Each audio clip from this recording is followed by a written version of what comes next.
provocative, insightful, empowering. Kids don't have time for us to wait to get it together. They get one shot at school. Next year might be too late. If you're a teacher, be courageous. If you're a school board member, be courageous. Because you know who the most courageous people in the school system? The children. And are you going to stay true to who you are and what they've hired you to do?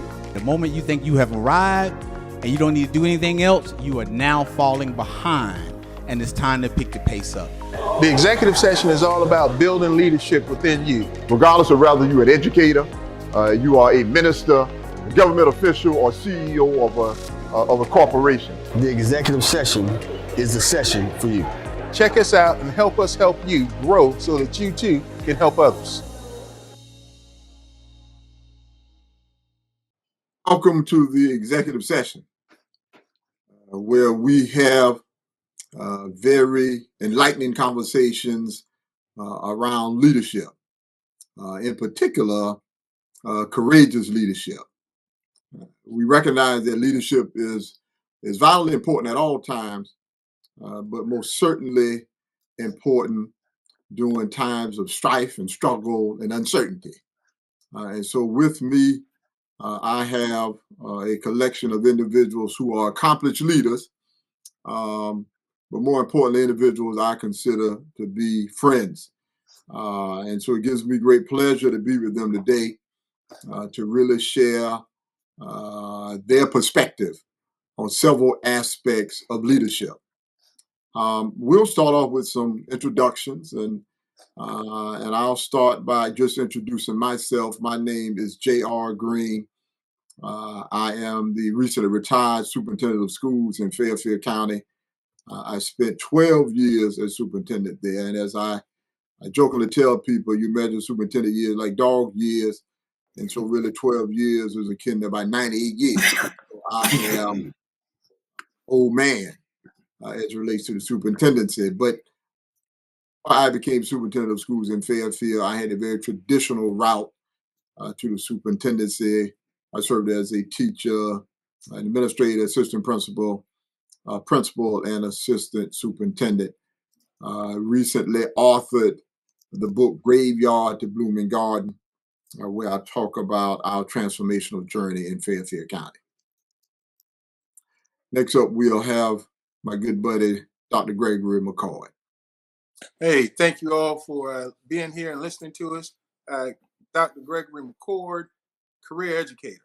I started my career as a substitute teacher, and I worked every rung of the ladder, so to speak, from classroom teacher to assistant principal, to district office level, assistant superintendent, and then finally ending as superintendent. Currently, I'm doing consulting work and building leadership teams in districts across South Carolina, and I'm enjoying it. The one thing that I do miss the most, that I'm starting to get it back the need or the urge to do, is being in front of young people. Some of the best times I've had has been with and in front of young people, and I look forward to working with some of you as we continue with not just our conversations, but with the work that we have in front of us. Thank you. Thank you, Dr. McCoy. Next, we'll have Dr. Sean Foster. Thank you, JR. Dr. Sean Foster. I too have the opportunity to serve for really over 20 years in leadership. My career started as a teacher assistant. So I often tell people, I didn't choose education; education chose me. So starting from a teacher assistant, then going back to get my certification in school guidance, then transitioning from a guidance counselor to an assistant director of an alternative school, then to a assistant principal, district office staff. And now I serve as a superintendent, where I've been serving in this role for the past 5 years. Just like JR alluded to and Dr. McCoy alluded to, it's a different level of leadership. It is like dog years. But the opportunities to serve and the rewards are extremely beneficial when you're able to see the scale of what different levels of leadership offer. So excited to be here, guys. Excited to have these conversations, and hopefully people will walk away with some tidbits, some salient points that will help them either decide what type of leader or help them on their leadership journey as they move throughout their career. So thank you, guys, and pleasure to be here. Thank you, Dr. Foster. Next up, we have Dr. Baron Davis. Appreciate it, JR. It's an absolute pleasure to be here with everyone today. So I'm Baron Davis. I'm currently serving as founder and CEO of the Noah Genesis Group. The Noah Genesis Group is a solution-driven strategy firm and think tank. We are helping organizations with their organizational strategy, leadership development, and also with innovative problem solving. Just really trying to navigate the complexity and drive sustainable growth, working with corporate partners, nonprofits, governments, organizations, as well as the educational sector. Former superintendent of Richland School District 2, spent 7.5 years as superintendent of Richland 2, nearly 30 years of educational leadership experience here in the state of South Carolina, urban, rural, and suburban school systems. So excited about the opportunity to be a part of this conversation, being part of the executive session. Looking forward to being able to chat with our folk about the importance of courageous leadership. Thank you, Dr. Davis. And last but not least, Dr. Aaron Bishop. Hey man, listen, I'm just the Tito Jackson of the Jackson 5 that's on this show right now. Now I know we want to have Tito? Who's Tito? Who's Tito?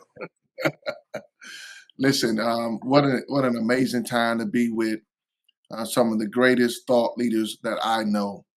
I'm so glad to be a part of the executive session. My name is Dr. Aaron Bishop. I'm a 15-year commissioner for education, a public advocate for a district and even a state that gave me an opportunity to be educated K through 12. Even as a commissioner, I served 3 terms as the chairman of the district that I graduated from. And what an amazing story to be a return on investment. But we're not the Jackson 5. We're not even the 5 heartbeats. I think we're just 5 brothers with a mic. And as we're here today, we want to make sure that every time you tune in, we give you those tools for your toolkit on leadership, right? So that you can be encouraged, even equipped to make sure you are the courageous leaders for such a time as this. And that's why behind me, you can see I wrote a book. I wrote a book titled For Such a Time as This, which is about the urgency of now. And the urgency of now, meaning NOW, no opportunity wasted. We don't want to let this be a wasted moment of your opportunity because we are leaders who come with a wealth of experience from sitting in the C-suite of our organizations. So thank you for tuning in. I hope that you'll stay engaged and also share this courageous conversation. Thank you, JR. Thank you, Dr. Bishop. You know, as was alluded to earlier, we plan to hit on multiple different topics, particularly around the theme of leadership and more particular courageous leadership. But before we get into any specific topics, I want to just ask the question, why is it so important that we discuss leadership and the courage to lead today? You know, why today? Why is that such an important conversation for us to have right now?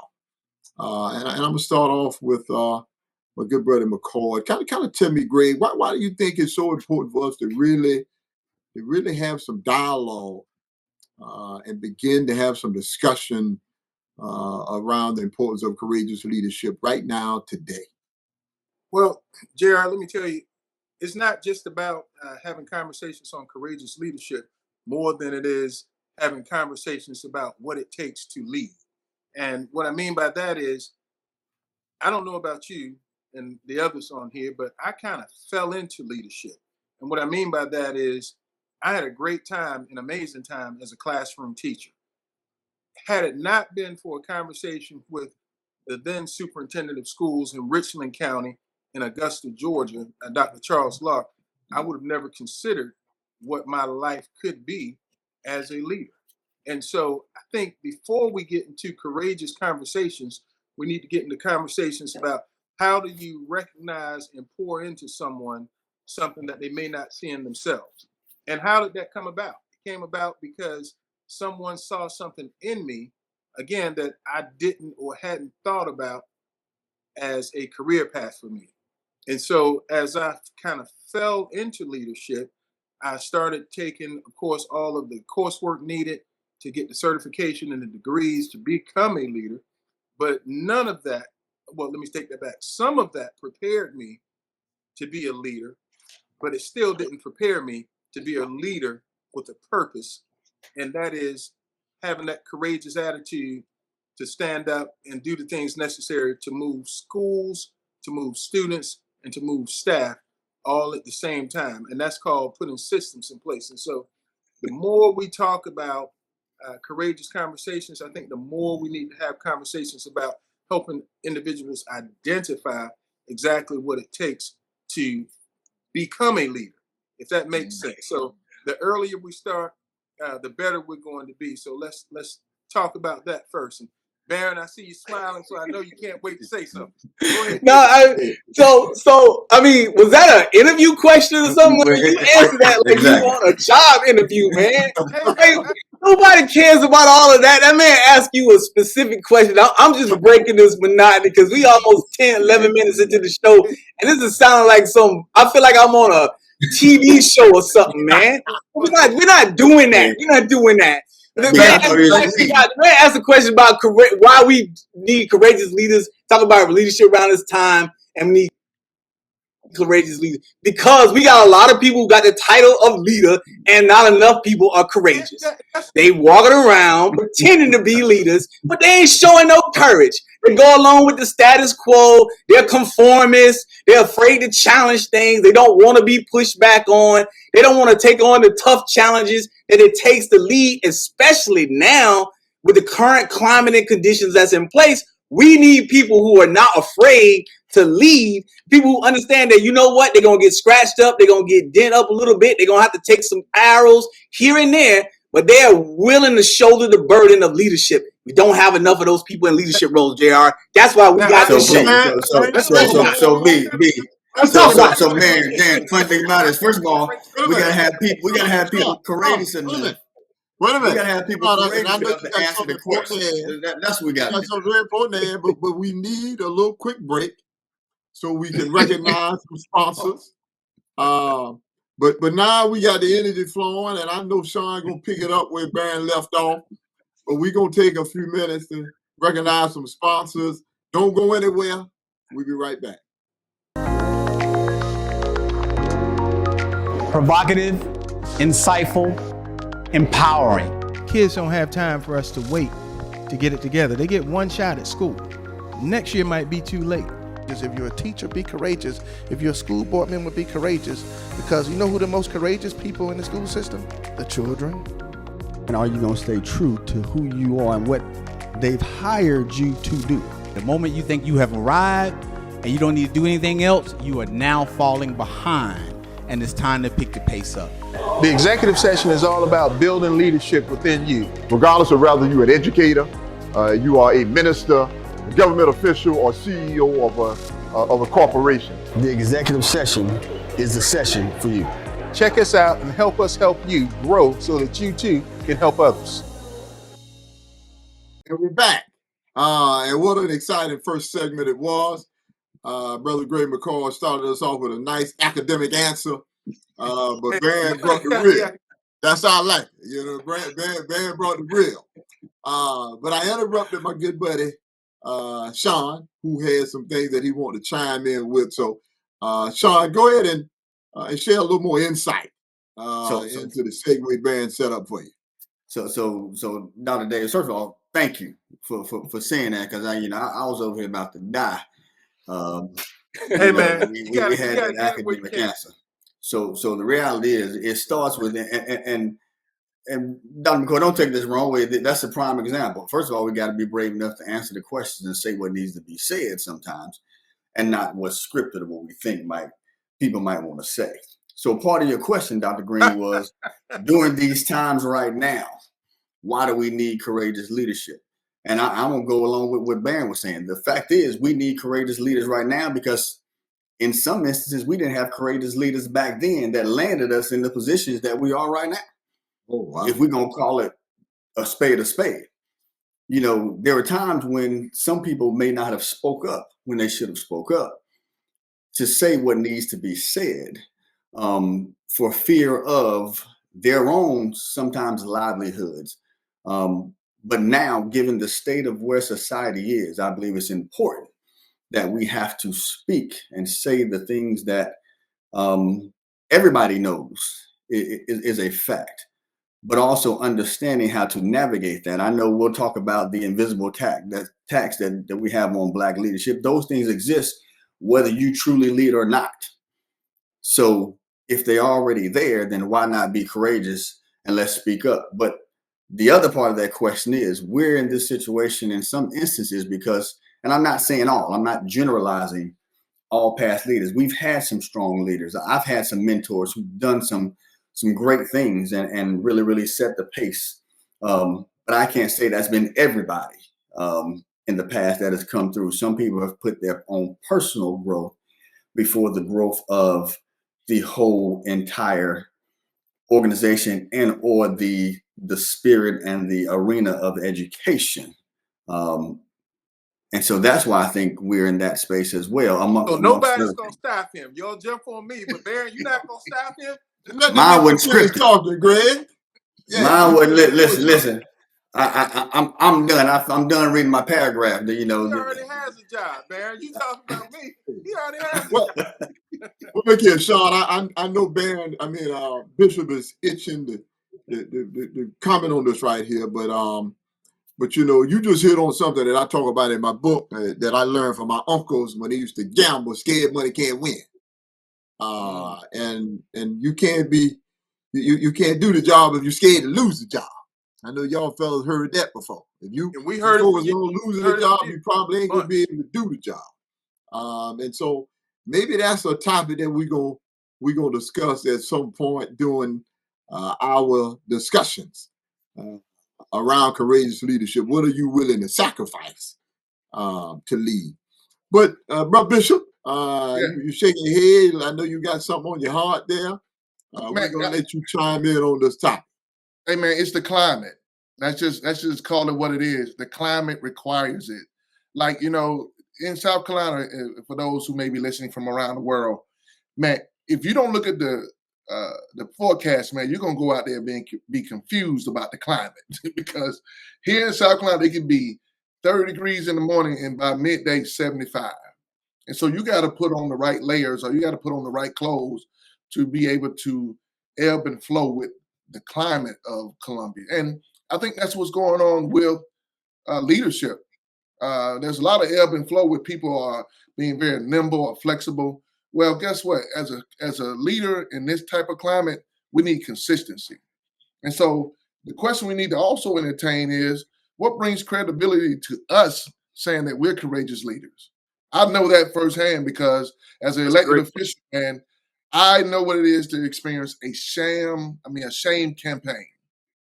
When they put the cameras in your face, when they start running articles about things you're doing courageously, man, you can't flinch. You can't fold. You got to do what's right so you can sleep tight at night. And so this podcast, I'm telling everyone who's listening, is for those who want to hear from people who are very courageous and not confused. Yeah, I want to jump in for a second because I think everyone is kind of skirting around. And Baron was on top of it. In order, if I'm hearing this correctly, for those that are listening, in order for those to be considered courageous leaders, they have to be ready and willing to always stand up and put their neck on the line. I want to make sure, because if that's the conversation we're going to have, then we have to have that conversation. Yeah, I don't think it's about be ready and willing to put your neck on the line. I think it's more being aligned, understanding what your values are and holding to your values and understanding what your purpose is in the role that you have. And are you working to advance that purpose? But I think it definitely, if you've never made a decision out of fear, then you're not being courageous anyway.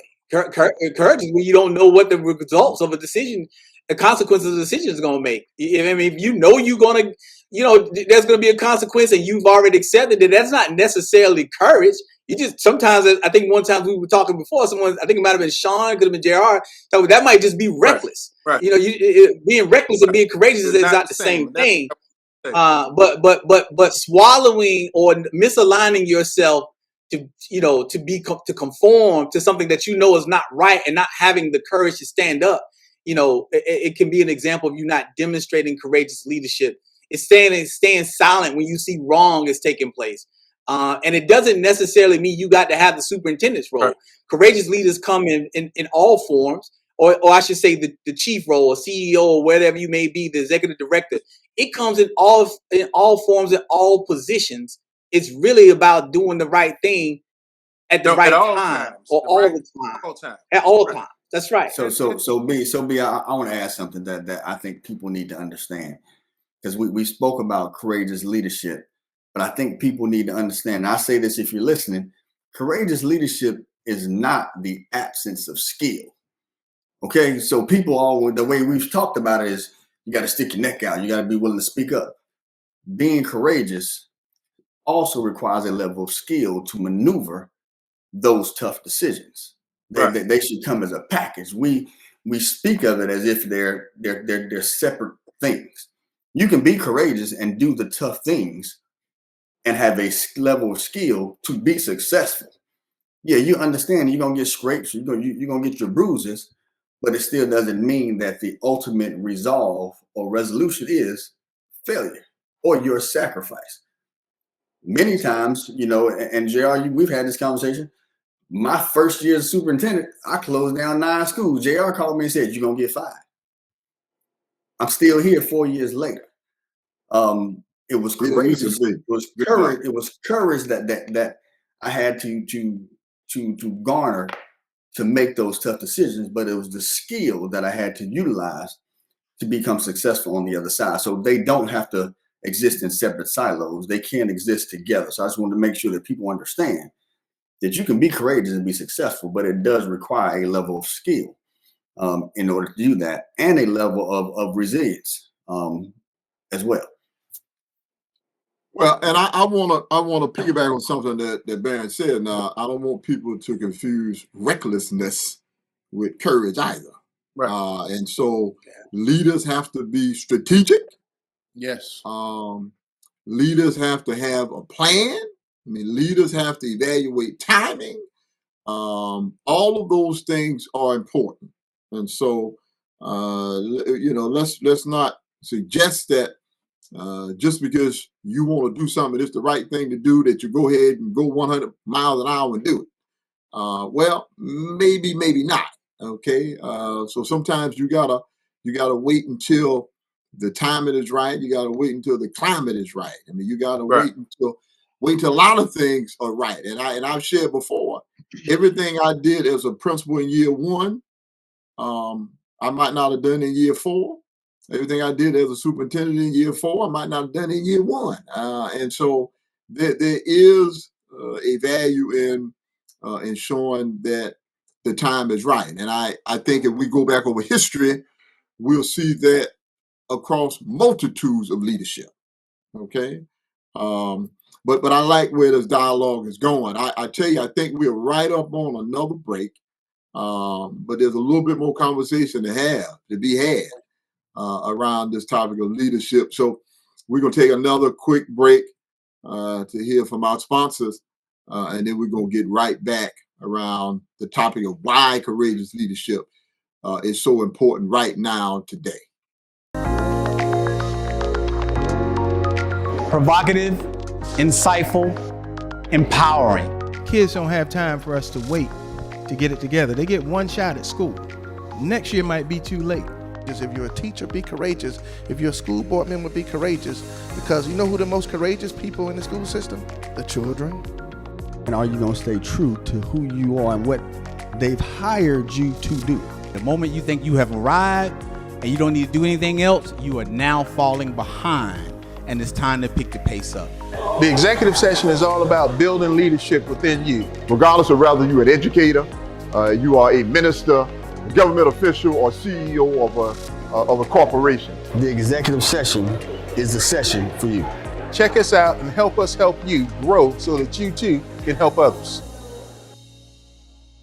I think the stage has been set, gentlemen, for the importance of this conversation. I think the stage has been set for the importance of courageous and effective leadership. And so we've heard from several of you that we are in some very uncertain times. Quite honestly, maybe some times that we've not seen before. I mean, who would have thought that we'd be in some times when DEI could cause a plane to crash? But that's where we are right now today.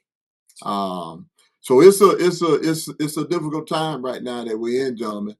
And so we're gonna need to have some leadership at all levels in a multitude of areas. And we're talking about primarily K-12, but I think we can agree that across our entire nation, even at our spiritual sectors, our political sectors, educational sectors, we'll need leadership across the board.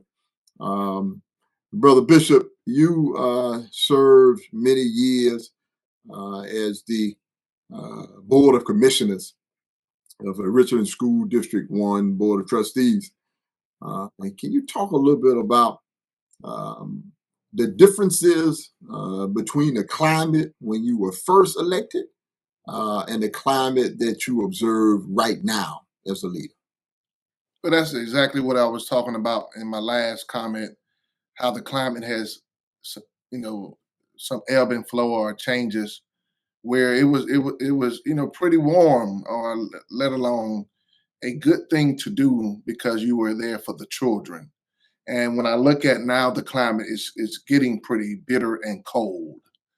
When I look at what the leadership of education in our city and our state is providing for our community, it brings a lot of concern because I know that there are people who are there to really care about K-12 education, but then there's this strong infusion of politics. See, as a board member, you cut your teeth on education for politics, but now you're looking at people who are trying to influence K-12 education with the most political agenda possible, where it seems as if there has been something that has been fed all the way down from the White House to the schoolhouse. When you know that the board is nonpartisan, we are there to do something for children, for educators. You're there to make sure that education is the cornerstone of the community. And so, I'm looking at, how Baron Davis has Biggie Smalls in the background. I'm one of those guys where I got to bring a Biggie Smalls mentality to the boardroom all the time because I don't know what I'm facing. Am I facing something that requires a level of temperament, or does it require a level of thinking? And so I'm there to think. I'm there to think about children. I'm there to think about our teachers. I'm there to think about the parents. That's why I ran. But man, I'm telling you, we are in some challenging times, and I'll be quiet after this because you see Gregory Davis, I call him G Money, can't wait to say something. We are in challenging times, and we need courageous leadership. And so, man, I experienced that from the shame campaign to everybody running a news cycle on anything we do. When I'm like, there's so many other things you can put in the news besides what is happening with Richland 1 or with education. It's a public attack on K-12, and I'm sitting there fighting on the front line. I just want to ask a question, if I can jump in for a moment, JR. If we can talk a little bit about what it looks like. So in other words, can we get some examples? Do one of you want to start, or you want me to? I think if we're going to talk about it, let's talk about it on the other side as well. You'll cut me off earlier about what I think we should start off with, but can we talk about some concrete examples? So for an example, Sean, you talked a moment ago about coming in and knowing that you had to make some changes in your district as it related to closing schools. Well, there's a reason for that. Can we talk about the reason for that? JR, you talked about when you came into your climate, there had been 11 or 12 superintendents before you that didn't last as long as you combined. talk about some things that may have occurred that made the job such a challenging job. And by the way, it's not just about the superintendency. We can talk about it from all levels, from leadership in the classroom. I just think we're at a point now where we have to start giving some concrete examples. So Greg, Greg, we're gonna let you start it off. Well, I will start off with one that's very simple and dear to me, and that is we have to acknowledge that when we're making decisions sometimes for kids, which is what we should always be making decisions for, is going to come on the opposite end of what adults would rather you do. And so when you go into a room knowing that the decision that you make that's going to benefit kids is sometimes going to be to the detriment of adults, how do you prepare yourself to sell an idea? You know, how do you prepare yourself to sell an idea? And that's where I think some of our conversation has to generate around, because I can think personally about doing some things that I think led to me feeling like I was going in the right direction, but then realizing later on I was alienating folks. And it can be something as simple as, and Jared, we talked about this one time before, understanding data. There's a difference between talking about data, presenting data, and understanding data. When you put information up for the public to view, it becomes conversational, because the very first thing people talk about is it's not just us, it's the kids, or they say it's the parents. And we've talked about that.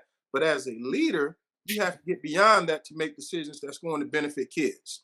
So if it's putting programs in place, that's going to put you on the raw end of it. Let's talk about some of those things if we can. So Greg, your example of a concrete experience is data.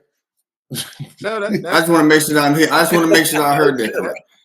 So since you brought up a concrete numbers don't lie. I just asking if that was, that's the easiest kind of courageous leadership, because the numbers are the numbers. You know, the numbers are the numbers. So I'll go to where I was leading with this. So I'll give you an example. We talked about me having a closed school. So yeah, when I went in, I looked at the data. I looked at where we were financially. I looked at what we were spending operationally. I looked at the occupancy of our schools. I looked at the age of our schools, had a demography study done, had a full-scale facility study done, and even consulted with some of the past superintendents on the political climate that existed in those various areas. As you know, we combined 3 school districts together in Owensboro to become one. So there was some history that rests that had been those sacred cows, as you call them.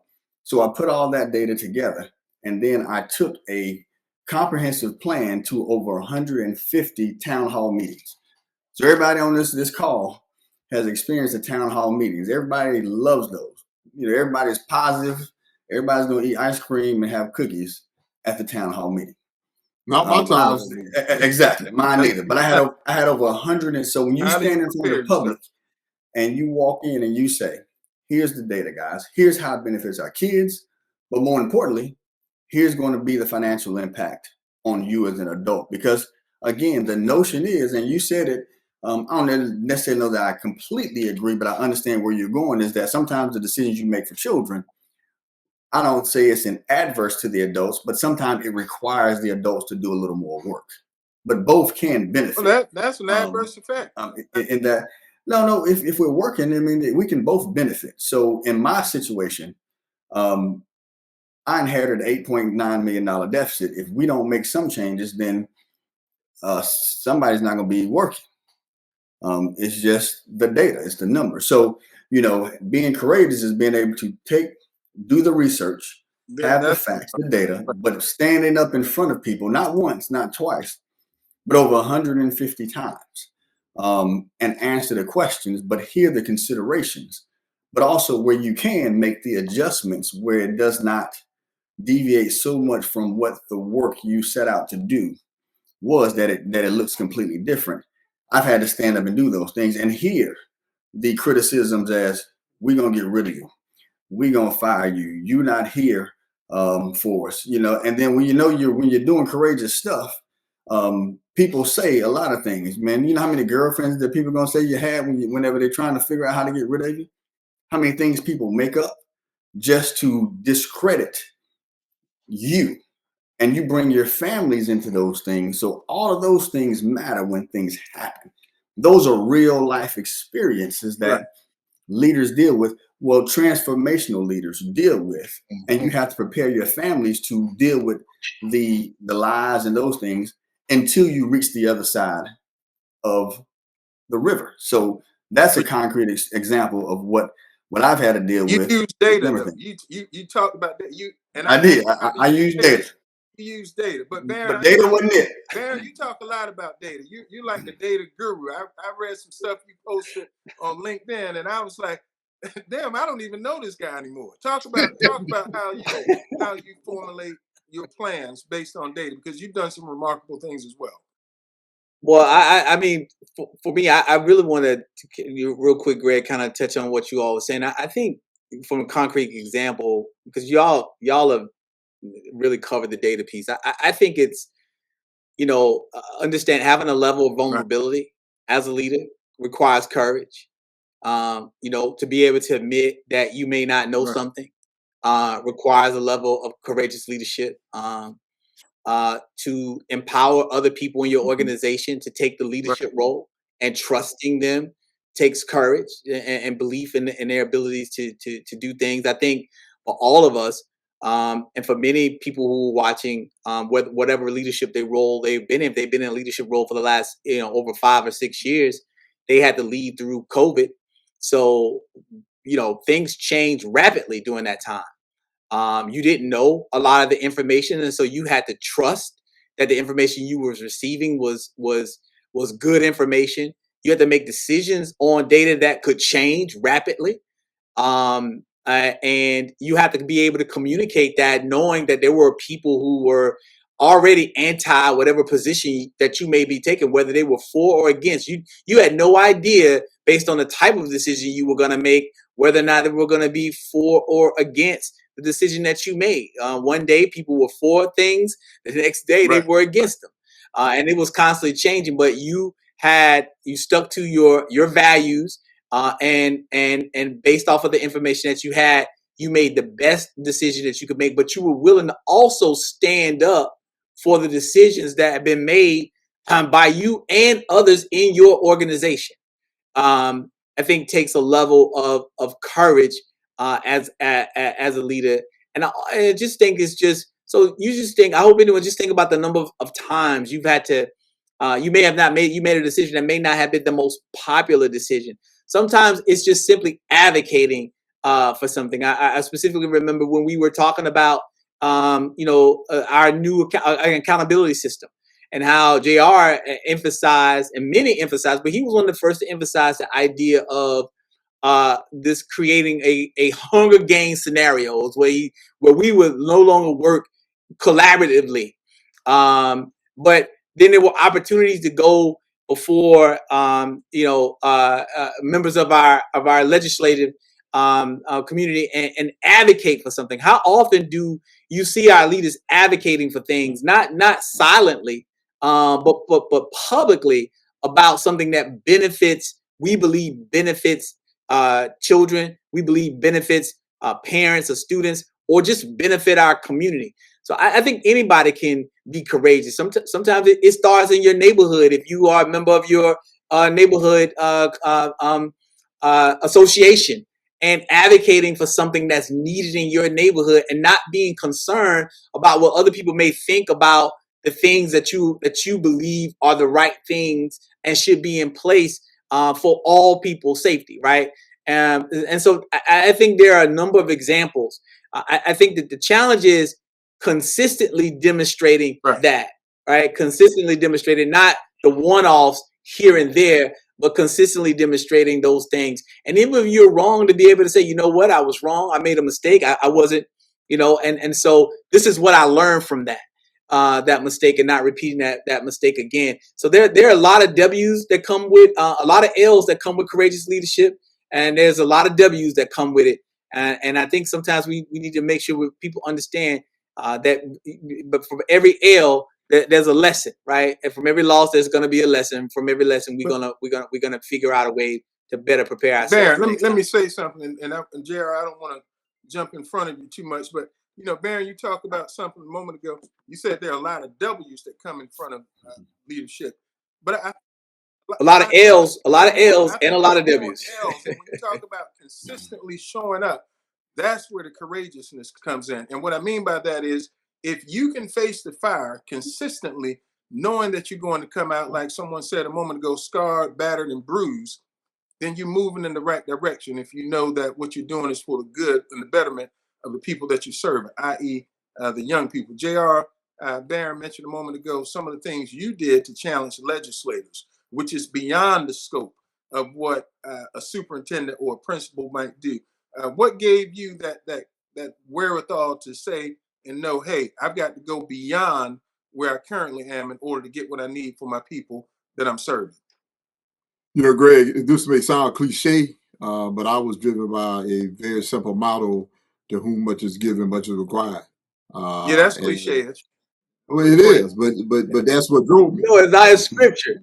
It's scripture. It ain't cliche. It's scripture, but it's cliches, man. People say that all the time. It's a cliche answer. It's a cliche answer. But that's what drove me. I'll be honest with you. I mean, I realized that I had been blessed with opportunity to lead, and because of that, I felt that I should be willing to do more. That I was called to do more. I was called to say more. And so I never questioned people who didn't. Maybe that wasn't your calling, as Pastor Bishop can tell us about calling. I just felt that it was my calling to step out and maybe say some things that others didn't really have to. You know, JR, I would say, not just for you, but for all of us, the B clause of that scripture is, and they will ask the more. So it ain't just whom much is given, much is required. They will ask the more. So the more you do with what you've given, the more is going to be required. They're going to ask more of you. So that's one of those things we say to ourselves, we get to do this. No, we get to lead. They will give us. It's not a burden. Courageous leadership is not a burden. We get to lead, right? If you know, I felt like I got an opportunity to lead. I was entrusted with leadership. I get to lead. And so you embrace that, because you know if you do well with what you've been given, you're going to get more. You're going to get more opportunities to lead, more challenges, because you are doing more. You keep doing well with what's been given, what's been entrusted to you. And that's the beauty of this. I think that's the beauty of the opportunity to be a courageous. So I want to add something that you mentioned earlier, brothers, that's been, it's the stone in my shoe. We talked about working for children. Everybody said that, doing what's best for kids. And that may be cliches to a degree. But the funny thing about it is the funny thing about it is this: how do you truly say you're working from children when society has given us three different sets of children? Public school children, charter school children, and private school children. And sometimes when you advocate for one, they assume that you want to take away from another. So if you really want to have an honest conversation, because I can stand up and I am a proud public school superintendent. I'm not against charter schools or against private school students. They're all children. Someone needs to advocate for them as viciously as we advocate for public schools. But society has split children in half or in thirds.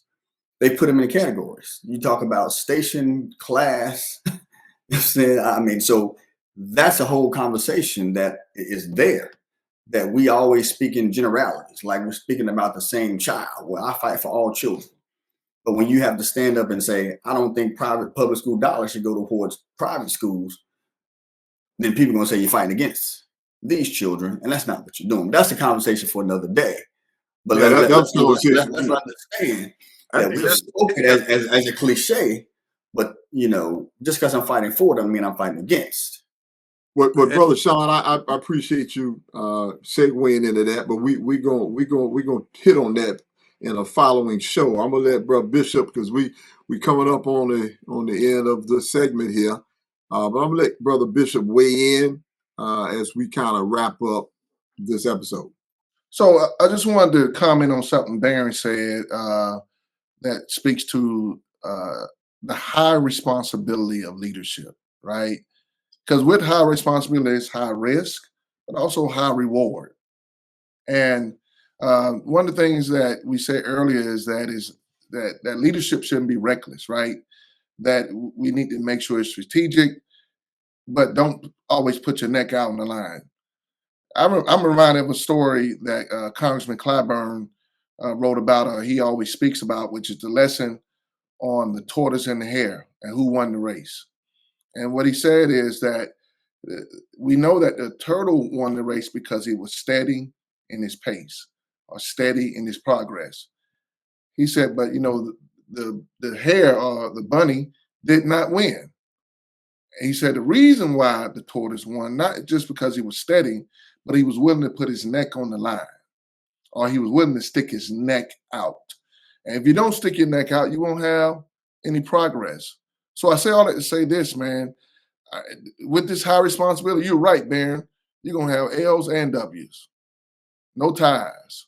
It's going to be overtime, and you're going to have to make sure that at the end of the day, it is what it is, and you learn from it. So that's what I wanted to add to what Barron said, because we got to always understand there will be moments you're going to stick your neck out, and guess what? You may make progress, but if you don't stick your neck out, you're going to be at a standstill. And that's what this climate really needs. It needs for us to be able to do what leaders do, and that's what? Lead. And so I wanted to make sure I put some input on that. All right. That's right, AB. AB, give me the rock, baby. Give me the rock. That's right. If you want the rock in the end, give me the rock in the clutch. Give it to Pastor. JR, you can close off of that. They playing. Well, yeah. He just gave us the benediction. The plate has already been passed. And so, gentlemen, I appreciate you sharing your insight around this topic of courageous leadership in challenging times. We'll be back to follow up this conversation with some more in-depth conversation around this topic of courageous leadership. We appreciate you joining us for this episode of the executive session. Please tell your friends about it. It's going to be a very exciting dialogue that will be happening consistently. Thank you for joining us. Greg, you want to add something? I just want to add for everyone to please like, share, and comment. Make sure that you help you get some information out, suggest some topics so that we can continue to bring you some content that you're seeking. All right. Appreciate it, Greg. Thanks, gentlemen. Until next time. Thank you, man. Provocative, insightful, empowering. Kids don't have time for us to wait to get it together. They get one shot at school. Next year might be too late. If you're a teacher, be courageous. If you're a school board member, be courageous. Because you know who the most courageous people in the school system? The children. And are you going to stay true to who you are and what they've hired you to do? The moment you think you have arrived and you don't need to do anything else, you are now falling behind, and it's time to pick the pace up. The executive session is all about building leadership within you. Regardless of whether you're an educator, you are a minister, a government official, or CEO of a corporation. The executive session is the session for you. Check us out and help us help you grow so that you too can help others.